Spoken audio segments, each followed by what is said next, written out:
प्रेमानंद अकबर हरि हरि बोल निताय गौर सीतानाथ प्रेमानंद अकबर हरि हरि बोल निताय गौर सीतानाथ प्रेमानंद अकबर हरि हरि बोल निताय गौर भक्तवृंদের চরণে আমার কোটি কোটি প্রণাম। আদর্শন মহাপুণ্য सर्व पाप प्रणाशी भक्तेश्च आदि परिविष्ट परमार्थ गति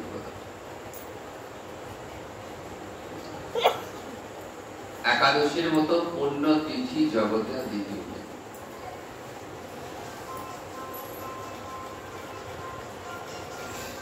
महापुण्य एत पुण्य व्रत एक तिथिर नाम हरिवासर भगवान श्रीहरि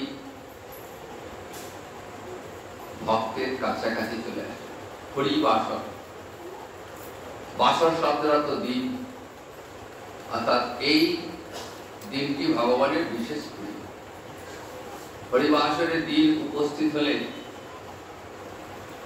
ভগবান খুব খুশি হন আর যারা এই ব্রত বা তিথি পালন করেন তারা ভগবানের কাছাকাছি বা ভগবানের সান্নিধ্য লাভ করে থাকে। প্রতি মাসে দুটো করে একাদশী রয়েছে, একটা কৃষ্ণপক্ষে একটা শুক্লপক্ষে।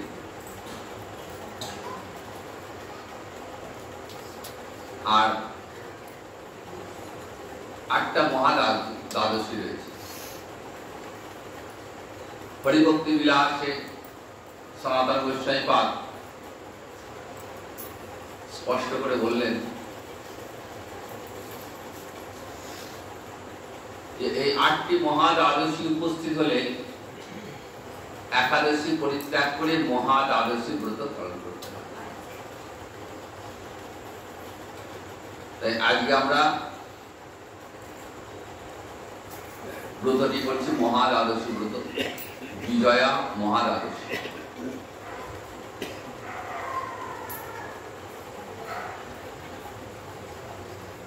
আর যে একাদশী তিথিটি করেছে এবারে তার নাম পার্শ্ব একাদশী। ভগবান শ্রীহরি আজকে পাশ ফিরছেন, পাশ ফিরেছেন, তাই পার্শ্ব একাদশী। শ্রীহরি স্বয়ং থেকে উত্থান পর্যন্ত এটাকে বলা হয় চাতুর্মাস্য ব্রত। এই চাতুর্মাস্য ব্রতের অন্তর্গত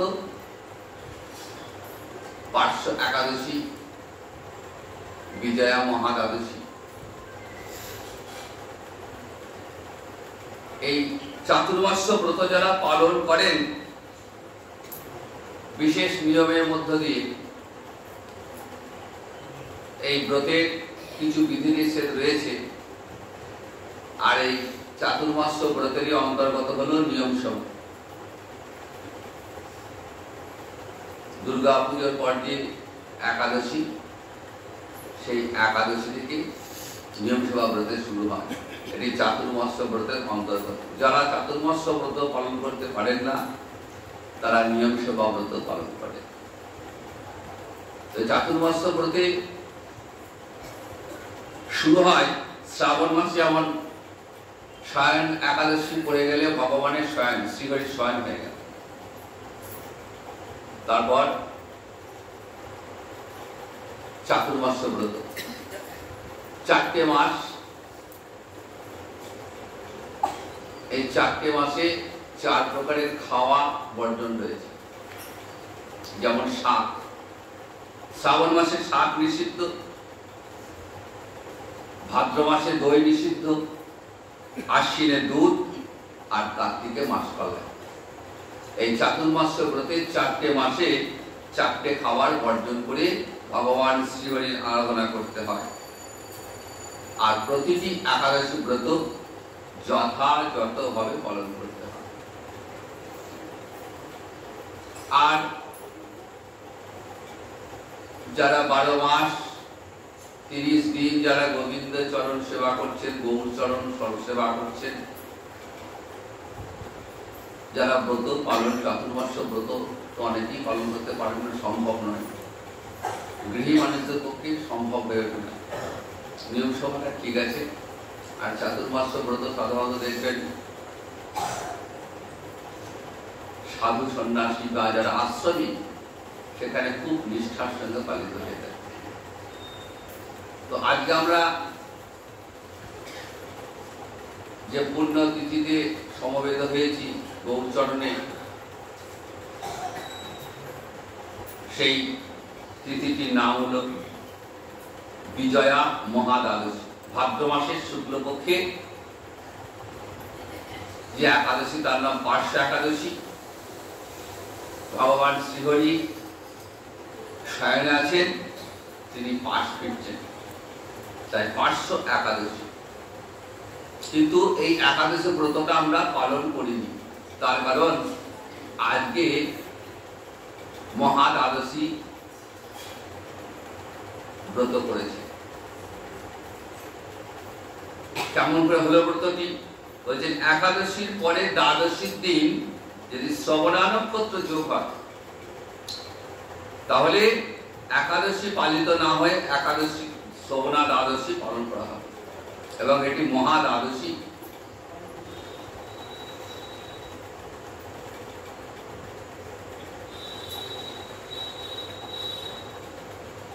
এই একাদশী এবং দ্বাদশী আর শ্রবণা নক্ষত্র যদি শৃঙ্খলতা মালার মতো হয় তাকে বলা হয় বিষ্ণু শৃঙ্খল যোগ। এই শ্রবণা দ্বাদশীর মধ্যাহ্নে বামন দেবের আবির্ভাব হয়েছে। চারটে মোট 8টা মহাদ্বাদশী, 4টি তিথি যোগে, 4টি নক্ষত্র যোগে, জয়া, বিজয়া, জয়ন্তী, পাবনাশিনী, এই 4টি তিথি যোগে। আর নক্ষত্র যোগে 4টি রয়েছে, মোট 8টা মহাদ্বাদশী।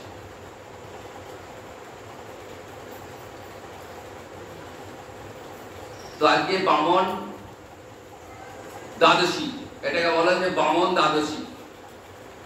ভগবান বামন দেবের আজকে আবির্ভাব।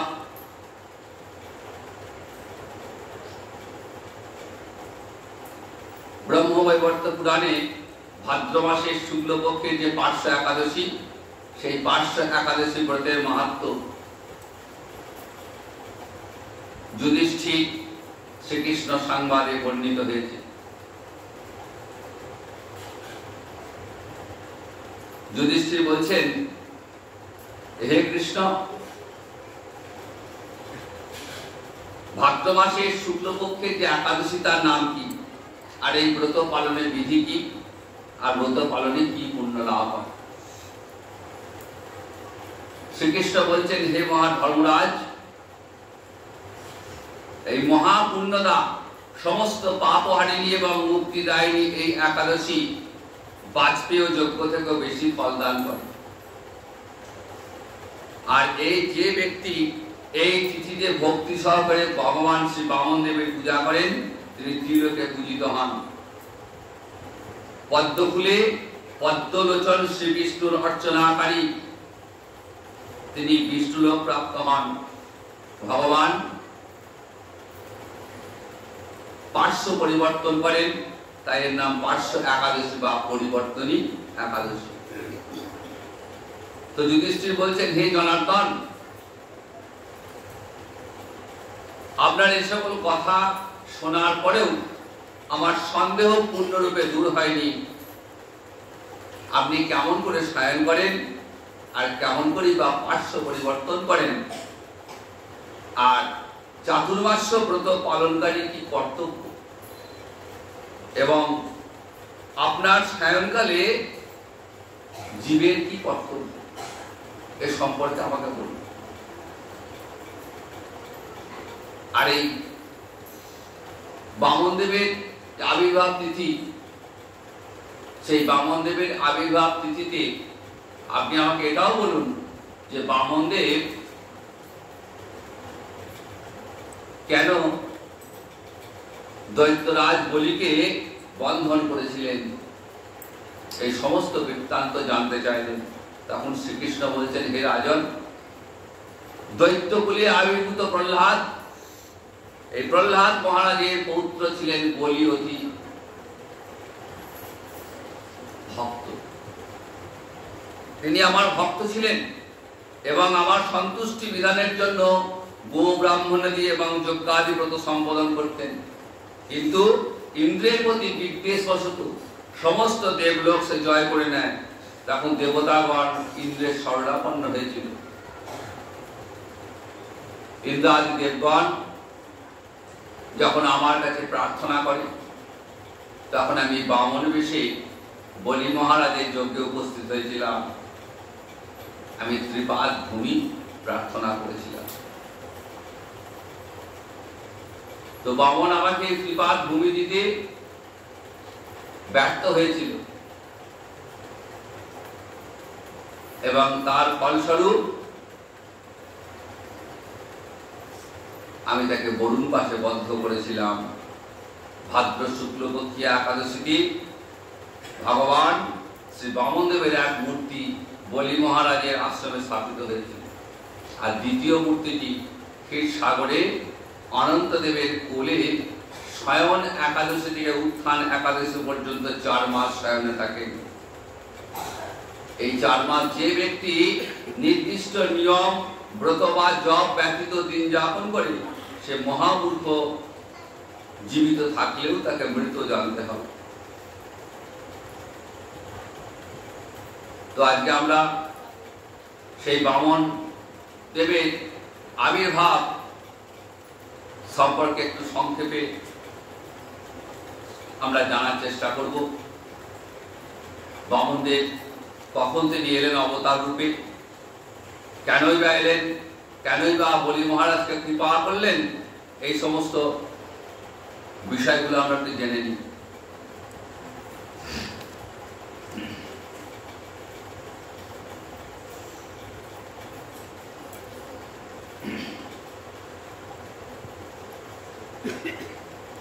কবি জয়দেব দশাবতার স্তোত্রে বামনদেবকে স্তব করেছেন।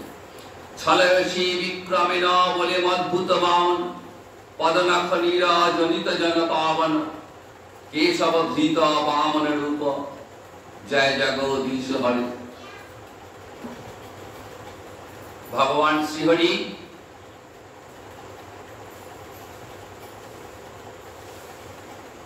তিনি একবার বামন রূপে অবতীর্ণ হলেন।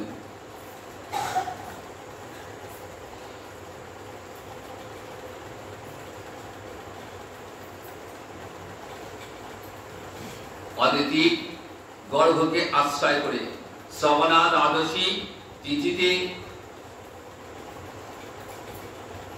অভিজিৎ নক্ষত্রে মধ্যাহ্নকালে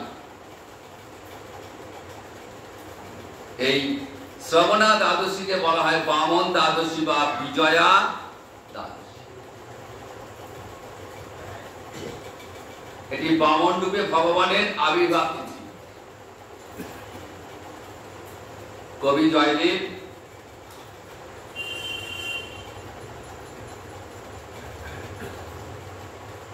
বামনদেবকে স্তুতি করলেন।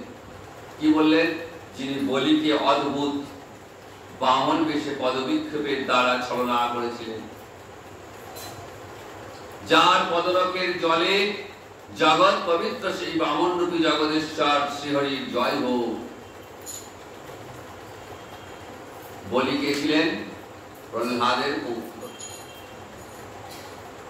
ভক্ত প্রহ্লাদ, হিরণ্যকশিপুর পুত্র প্রহ্লাদ, প্রহ্লাদের পুত্র বিরোচন, বিরোচনের পুত্র বলি।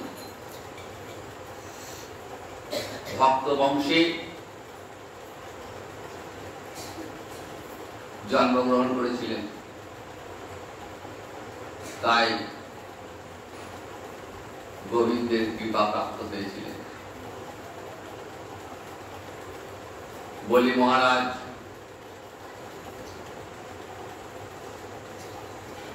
বিশ্বজিৎ নামক একটা যজ্ঞ করলেন এবং সেই যজ্ঞে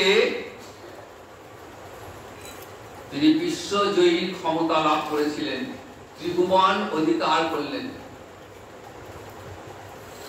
তার ভয়ে দেবতারা ছদ্মবেশ ধারণ করে এদিক ওদিক লুকিয়ে থাকে।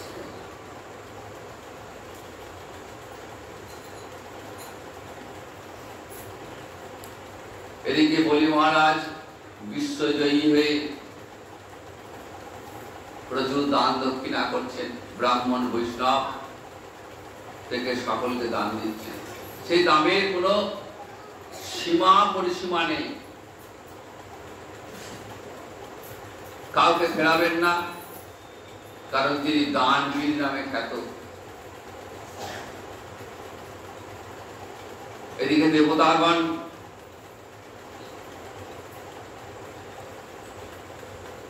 স্বর্গচ্যুত হয়ে ছদ্মবেশে ঘুরে বেড়াচ্ছে। দেবমাতা অদিতি পুত্রদের এই দুঃখ দেখে স্বামী কশ্যপ মুনির কাছে গেলেন, কিন্তু স্বামী দিবারাত্রি ধ্যানে মগ্ন, নিজের দুঃখের কথা বলার সুযোগ পাচ্ছেন না।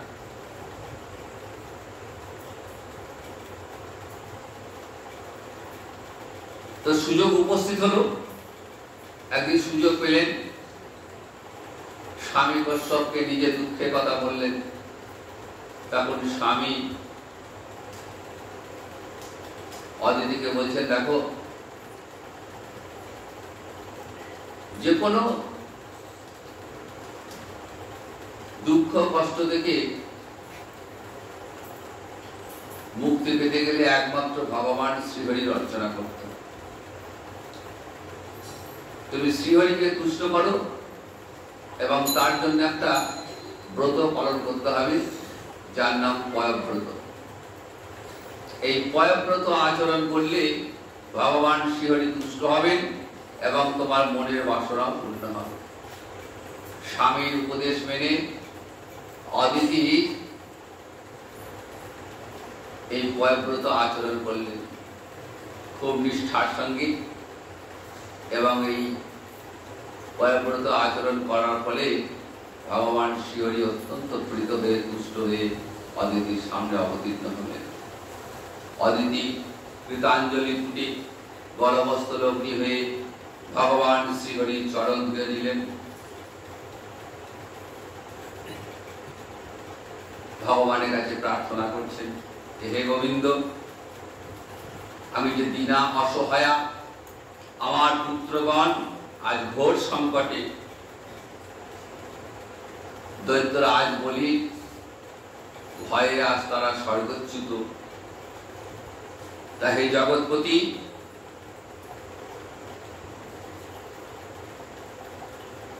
তুমি কৃপা করো। ভগবান বলছেন, হে দেবমাতা, আমার যে অর্চনা করে, আমার যে সেবা করে,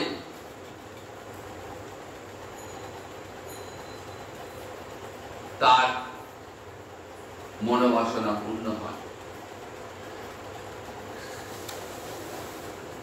সুতরাং তোমার মনের বাসনা পূর্ণ হবে, আমি খুব শীঘ্রই তোমার পুত্র হয়ে তোমার গর্ভ থেকে আমি অবতীর্ণ হব এবং এই অসুরগণকে বিনাশ করে তোমার পুত্রগণকে স্বর্গরাজ্য ফিরিয়ে দেব। ভগবান হলেন অজ, ভগবানের তো জন্ম হয় না, কিন্তু তথাপি ভগবান আসেন লীলা করবার জন্য। কখন আসেন? যখন আসুরিক বৃত্তিকে দমন করার প্রয়োজন হয়। যুগে যুগে যখনই অসুরদের দ্বারা পৃথিবী লাঞ্ছিতা হয়েছে, যখনই অসুরদের দ্বারা দেবতারা স্বর্গচ্যুত হয়েছে, তখনই ভগবান এসেছেন এবং অসুর দমন করে জগতে শান্তি প্রতিষ্ঠা করেছে। আর এই কাজটি করবার জন্য স্বয়ং ভগবানকে আসার প্রয়োজন হয়নি। তাহলে কারা এলেন?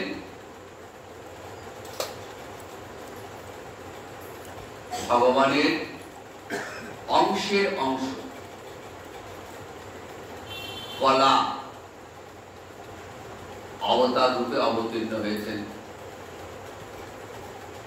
এই অদিতির গর্ভে ভগবান এলেন একবার বামন রূপ ধারণ করে। ইন্দ্রের ছোট ভাই উপেন্দ্র, খর্বাকৃতি, ছোট্ট খাট্ট চেহারা, পুত্রের আবির্ভাবের পর জাতকর্ম সংস্কার হল এবং যথাসময়ে পুত্রের উপনয়ন সংস্কার হল। ব্রাহ্মণ গণ উপনয়ন দিলেন। স্বয়ং সাবিত্রী দেব তিনি এসে সাবিত্রী মন্ত্র দান করলেন। সাবিত্রী দেব বৃহস্পতি দিলেন ব্রহ্মসূত্র, কশ্যপ দিলেন মেখলা, পৃথিবী দিলেন কৃষ্ণাজিন, মা দিলেন কৌপিনাচ্ছাদন, আর ব্রহ্মা দিলেন কমণ্ডল, সরস্বতী দিলেন অক্ষমালা। উপনয়ন শেষ হয়েছে। এই সেই ব্রাহ্মণ বালক এবার ভিক্ষার থলি নিয়ে বামন রূপে বেরোলেন। খর্বাকৃতি সেই ব্রাহ্মণ চলেছেন বলির যজ্ঞক্ষেত্রে। নর্মদা নদীর তীরে ভৃগুকচ্ছ নামক স্থানে বিশাল যজ্ঞ করছেন।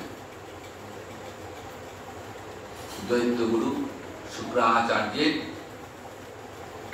পরিচালনায় দুহাত করে দান দিচ্ছেন। দানের কোনো সীমা পরিসীমা নেই। বলি মহারাজ আজ দানবীর হয়েছে। দানবীর নামে জগতে তার বিশাল খ্যাতি। বামন রূপী ভগবান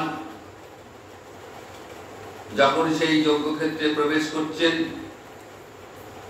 তখন তার ব্রহ্ম তেজ দেখে মহর্ষিরা বিস্ময়ে অভিভূত হয়ে গেছেন। 5 বছরের বালকের ন্যায় দেখতে কি ভয়ঙ্কর ব্রহ্ম তেজ।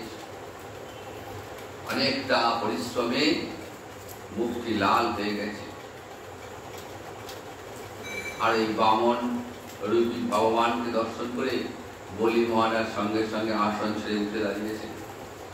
স্বাগতম তে নমস্তুভ্যং ব্রহ্মণা কিঙ্কর বামতে। হে ব্রাহ্মণ, আপনাকে স্বাগত জানাই। আপনি আমার প্রণাম গ্রহণ করুন। আপনি সাক্ষাৎ ব্রহ্মর্ষিগণের তপস্যা, আর সেই তপস্যায় আজ মূর্তি ধারণ করে আমার সামনে উপস্থিত। অদ্য ন পিতরাতৃত্ব অদ্য ন পাবিতং কুলং। আপনার আগমনে আজ আমার পিতৃপুরুষগণ তৃপ্ত হলেন। আমার কুল, আমার বংশ পবিত্র হল, আমার যজ্ঞ সার্থক। হে ব্রাহ্মণ, আপনি আমার কাছে প্রার্থনা করুন। আপনি কি দান চান বলুন, আমি আপনাকে সেই দানই করব। দান করে ধন্য হব। বলির বাক্যে খুব সন্তুষ্ট হলেন ভগবান। বলছেন, হে বিরোচন পুত্র, তুমি তোমার বংশের উপযুক্ত কথাই বলেছ। তোমার জন্ম হয়েছে এক মহান বংশে। তোমার বংশের পূর্বপুরুষ হিরণ্যকশিপু একজন বিখ্যাত বীর। হিরণ্যকশিপুর পুত্র প্রহ্লাদ ভক্ত শ্রেষ্ঠ, আর তোমার পিতা বিরোচন ছিলেন মহান দাতা, আর তুমিও সেই মহান বংশের সন্তান।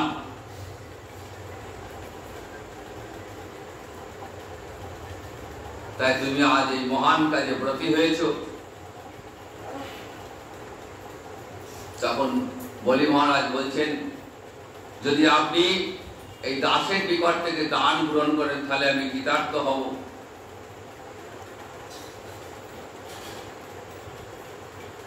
বামনদেব বললেন, ঠিক আছে, আমি তোমার কাছ থেকে দান নেব, খুব সামান্য দান আমি দেব। কি দান? বললেন পদানি ত্রয়ী দৈতেন্দ্র সংবিতানি পদাম। বলেন আমার পায়ের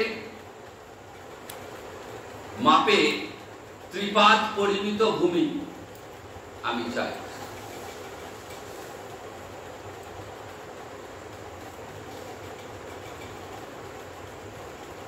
খর্বাকৃতি ছোট্ট খাট্ট ব্রাহ্মণ, ছোট্ট ছোট্ট চরণ, সেই চরণ দেখিয়ে বলছেন এই যে আমার চরণ, আমার এই চরণের মাপের 3 পা পরিমিত ভূমি আমাকে দান। বলি মহারাজ তো হেসে অস্থির, বলছে হে ব্রাহ্মণ, তোমার তো বয়স অল্প, তং বাল বালিশমতি, বয়স অল্প বলে তোমার বুদ্ধিটা কাঁচা, তুমি বুঝতে পারছো না তুমি কি চাইছো। তুমি যা চাইছো ওতে কি হবে? তোমার এই ছোট্ট ছোট্ট পায়ে মাপের 3 পা ভূমিতে তোমার কি হবে? বামনদেব বললেন দেখুন আমি তো ব্রাহ্মণ, আমি অল্পতেই সন্তুষ্ট, আমার যেটুকু প্রয়োজন আমি সেইটুকু পেলেই আমি খুশি। আর যে অল্পতে খুশি হয় না তার ইন্দ্রের সমান ঐশ্বর্য পেলেও তার সন্তুষ্টি আসে না। সুতরাং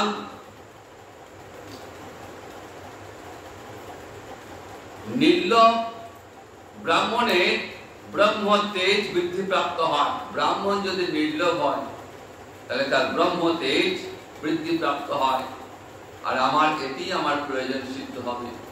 3 পা পরিমিত ভূমির বেশি আমার প্রয়োজন নেই। তসমাৎ ত্রীণি পদানি এব বৃণে। যখন 3 পায়ের বেশি দান নিতে রাজি হলেন না, তখন বলি মহারাজ বললেন তাই হবে। বলি মহারাজ এবার দান দেওয়ার জন্য প্রস্তুত। এমন সময় দৈত্যগুরু শুক্রাচার্য এসেছেন। তিনি তো বুঝতে পেরেছেন বামনরূপী ভগবান। বলি মহারাজকে বলছে দেখো বলি, বামন রূপে এলেও তিনি স্বয়ং ভগবান শ্রীহরি, তুমি দান দেবার স্পর্ধা করো না। বলি মহারাজ বলছেন দেখুন গুরুদেব, আমি যখন দান দেব বলেছি তখন আমি আমার প্রতিশ্রুতি থেকে ফিরে আসব, তাতে আমার যা হয় হোক। আমি প্রতিশ্রুতি থেকে ফিরে আসতে রাজি নয়। আমি দানবীর, জগতে দানবীর হিসেবে খ্যাতি আমার। আমি যদি এখন পিছিয়ে আসি, ব্রাহ্মণীকে প্রবঞ্চনার অপরাধে আমায় নরকবাস হতে হবে। আর ব্রাহ্মণ প্রবঞ্চনাকে আমি বড় ভয় করি। যখন শুনবেন না, দৈত্যগুরু অত্যন্ত ক্রুদ্ধ হলেন, বলে তুমি গুরু বাক্য লঙ্ঘন করছো তো, আমি তো অভিশাপ দিলাম এই দানের জন্য তোমার সর্বস্ব চলে যাবে। শুক্রাচার্যকে অনেক বোঝালেন যে দেখো তুমি বলেছো ঠিক কথাই, কিন্তু শাস্ত্রে বলছে এই 5 জায়গায় দানে মিথ্যা কথা বললে কোনো ক্ষতি হয় না। কোন 5টা জায়গা? স্ত্রী সুনর্ম বিবাহে চ বিত্তর্থে প্রাণ সংকটে গো ব্রাহ্মণার্থে হিংসায়াং না নিত্যং সাত জগুস্তম। কোন কন্যার বিবাহ হচ্ছে না, সেক্ষেত্রে যদি মিথ্যা বলা হয়, নিজের ব্যবসার কাজে পেশাগত জায়গায় যদি মিথ্যা বলা হয় সেখানে ক্ষতি হয় না।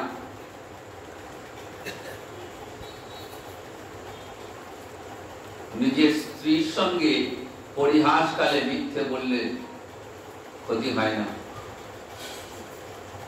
এবং গো ব্রাহ্মণ রক্ষার জন্য মিথ্যা বলে, এই 5 জায়গায় মিথ্যা বললে ক্ষতি হয় না। কিন্তু বলি মহারাজ বলছেন, দেখুন গুরুদেব, আপনি যা বললেন তাই সত্য। আপনার উপদেশ যেগুলো, সেগুলো গৃহীগণের পক্ষে ঠিক আছে, যারা গৃহস্থ লোক তাদের ক্ষেত্রে ঠিক আছে। অর্থ, কাম, যশ, জীবিকা ইত্যাদির জন্য গৃহমেধী ব্যক্তিরা অনেক সময় মিথ্যা বলে থাকেন, এক্ষেত্রে তাদের অধর্ম হয় না। কিন্তু আমি সামান্য বিত্ত লোভের জন্য, ঐশ্বর্য লোভের জন্য কেমন করে ব্রাহ্মণকে মিথ্যা বলা বলি? স্বয়ং পৃথিবী বলছেন আমি সব সহ্য করি, কিন্তু আমি মিথ্যাবাদী লোককে সহ্য করতে পারি না, কারণ অসত্যের চেয়ে জগতে অধর্ম আর কিছু নেই। নহি অসত্যাঙ্গ পরে অধর্ম। আমি নরককেও ভয় করি না, আমার নরকে যেতে কোনো ভয় নেই, কিন্তু বিপ্রবঞ্চনাকে আমি বড় ভয় করি। এই ধন ঐশ্বর্য চিরকাল থাকবে, একদিন না একদিন এই ঐশ্বর্য চলে যাবে, কিন্তু তার জন্য আমি কেন বিপ্রবঞ্চনা করব? তাই গুরুদেব, আমি আপনার অভিশাপ মাথা কেটে নিলাম, কিন্তু আমি আমার প্রতিশ্রুতি থেকে ফিরে আসতে পারবো না। দান দেওয়ার জন্য প্রস্তুত। বলিপত্নী বৃন্দাবনী স্বর্ণ কলস করে জল নিয়ে এসছেন। আগে দান করার আগে চরণ ধুয়ে নেবেন। চরণ প্রক্ষালন করে সেই বিশ্ব পাবন সেই জল মস্তকে নিলেন। আর বলির এই মহৎ কাজ দেখে দেবতাগণ, গন্ধর্বগণ তার এই কর্মের প্রশংসা করতে লাগলেন। স্বর্গ থেকে পুষ্প বৃষ্টি হচ্ছে, এমন সময় ভগবান এক অদ্ভুত রূপ ধারণ করলেন। ছিলেন ছোট্ট খাট্ট খর্বাকৃতি, কিন্তু যখন দান দেওয়ার জন্য প্রস্তুত, তখন ভগবান কি করলেন? ভগবান এমন এক মূর্তিতে প্রকাশিত হলেন, যা দেখে বলি মহারাজ বিস্ময়ভূত হয়ে গেছে। 3 পা ভূমি দেবেন, 2 চরণেই বলি রাজ্য অধিকৃত হয়ে গেছে। 1 পা রেখেছেন, 1টি পা পাতালে প্রবেশ করেছে, আর 1টি পা ব্রহ্মলোক পর্যন্ত চলে গেছে।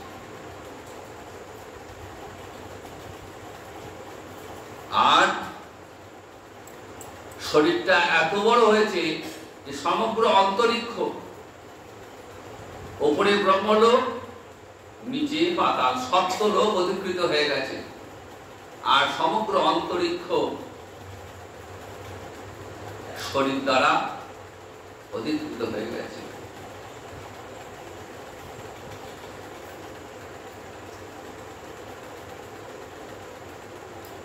তখন নাভিদেশ থেকে একটা চরণ বেরিয়েছে। গোবিন্দের নাভিদেশ থেকে একটা চরণ বেরিয়েছে। বলছেন, বলি আমার 2 চরণেই তো তোমার সমস্ত রাজ্য অধিকৃত হয়ে গেছে। তাহলে এখন আমার এই 3য় চরণটা কোথায় রাখবো?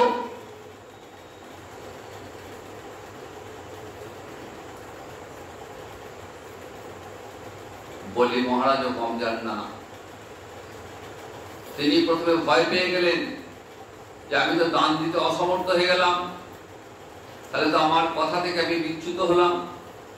কিন্তু পরে চিন্তা করলেন যে আমি প্রহ্লাদের পুত্র, হরিভক্ত প্রহ্লাদ, সেই প্রহ্লাদের পুত্র আমি। দান যখন দেবো বলেছে, আমি দান দেবই। আমার রাজ্য চলে গেছে, তো কি হয়েছে? আমি তো আর চলে যাইনি।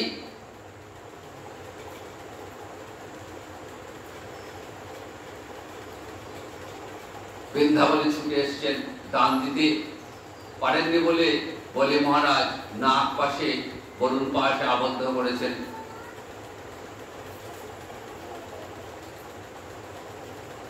তখন বলি মহারাজ খানিকক্ষণ চিন্তা করলেন। চিন্তা করে বললেন, প্রভু তুমি তো আমার সঙ্গে ছলনা করেছো, বঞ্চনা করেছো আমাকে। দান নেওয়ার সময় এক রূপ দেখালে, আর যখন দান দিতে গেলাম তখন তোমার আর এক রূপ।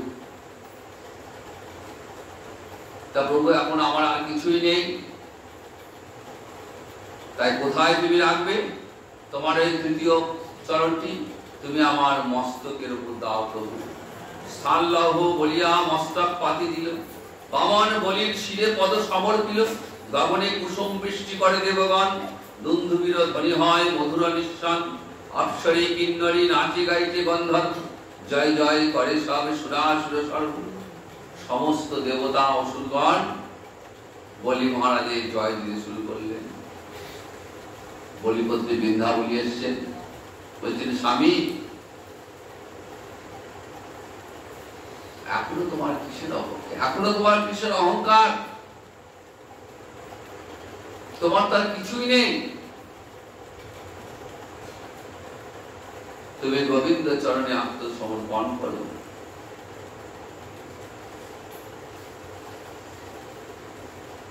বলির মাথায় গোবিন্দ পা রেখেছেন। বৃন্দাবলী এসছেন যে দানের সঙ্গে দক্ষিণাও দিতে হবে, শুধু দান দিলে হবে না।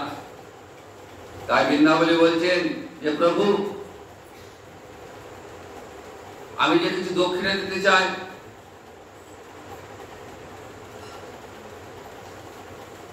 তো আমার তো দেওয়ার মতো কিছু নেই। তাই প্রভু আমি নিজেকেই তোমার চরণে আত্মসমর্পণ করলাম। বলি বামনদেব অত্যন্ত সন্তুষ্ট হলেন, বৃন্দাবলীকে আশীর্বাদ করলেন আর বললেন যে এখন থেকে বলি আমার সঙ্গে সুতলে থাকবে, এবং সুতলে আমি বলিকে তার দ্বারে দ্বারপাল হয়ে রইব। আমি তাকে পাহাড় দেব। ভক্ত রক্ষা আমার ব্রত, বলি আমার ভক্ত, ভক্তের বংশে তার জন্ম হয়েছে। প্রহ্লাদ ছুটে এসছে, প্রভু এমন কৃপা তো আমিও পাইনি, আমি তোমার ভক্ত, কিন্তু এমন কৃপা তো পাইনি আমি। ওই ব্রহ্মাদি বন্দিত চরণ, কমলা সেবিত চরণ, তোমার ওই চরণ আমার পৌত্র মাথায় পেয়েছে। বলির কি ভাগ্য। বামনদেব বলছেন যে দেখো, ভক্তের বংশে জন্মগ্রহণ করলে ভক্তের কৃপা লাভ হয়, ভগবত কৃপা লাভ হয় ভক্তের বংশে জন্ম করলে। তা বললাম তোমার কৃতকর্মে তোমার বংশে জন্ম, তো তাই তোমার সৌভাগ্যের ফলেই আজ বলি আজ আমার কৃপা লাভ করেছে। ব্রহ্মা নেমে এসছেন, বলছেন হে ভূত বাহন, হে দেব দেব, তুমি বলিকে মুক্ত করে দাও। বলি তোমার সব দিয়ে দিয়েছে, তুমি এখন মুক্ত করে দাও। বামনদেব ভগবান বলছেন যে ব্রহ্মা, আমি যাকে কৃপা করি আমি তার সর্বস্ব হরণ করি, আমায় যে করে আস তার করি সর্বনাশ, তথাপি যে না ছাড়ে তারে করি দাসে অনুদাস। দেখবেন কৃষ্ণ ভজনে অনেক বাধা, যারা কৃষ্ণ ভজন করেন তাদের নানা রকম বাধা বিপত্তি। তা সেই বাধার ভয়ে কেউ যদি ছেড়ে দেয়,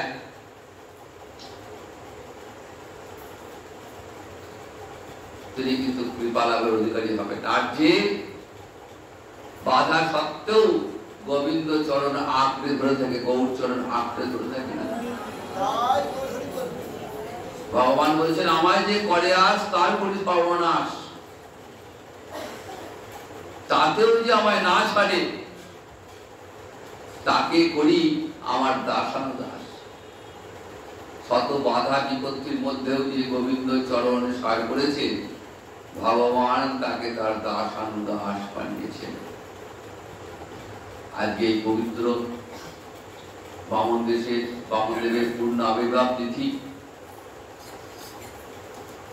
সেই বামনদেবের পূর্ণ আবির্ভাব তিথিতে বামনদেবের চরণে কোটি কোটি প্রণাম।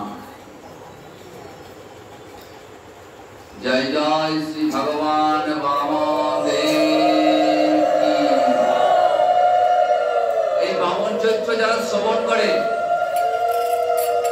শোনার ফল কি? বামন চরিত্র কথা করিলে শ্রবণ, সর্ব পাপ নাশ হয় সফল জীবন। যাত্রাকালে যে জন বামন নাম স্মরে, বিপদে বামন রক্ষা করেন তাদের।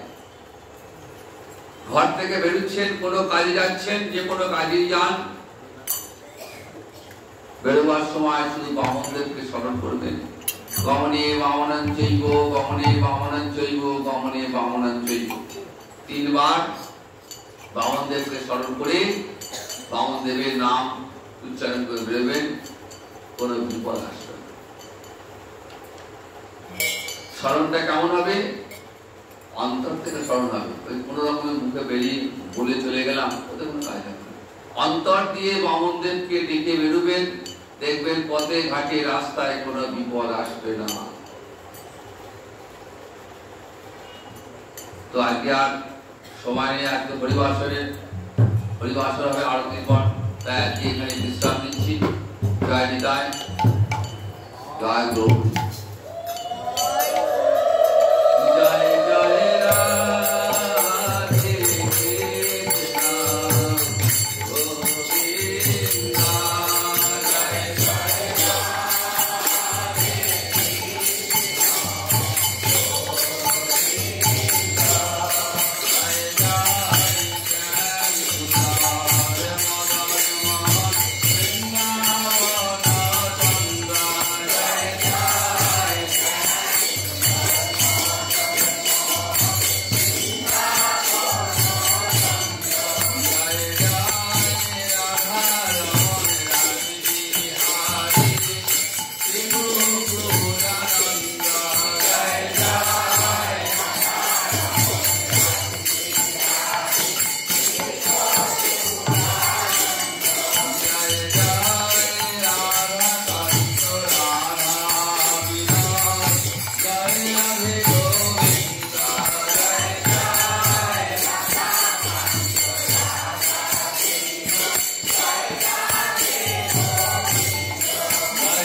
Govinda।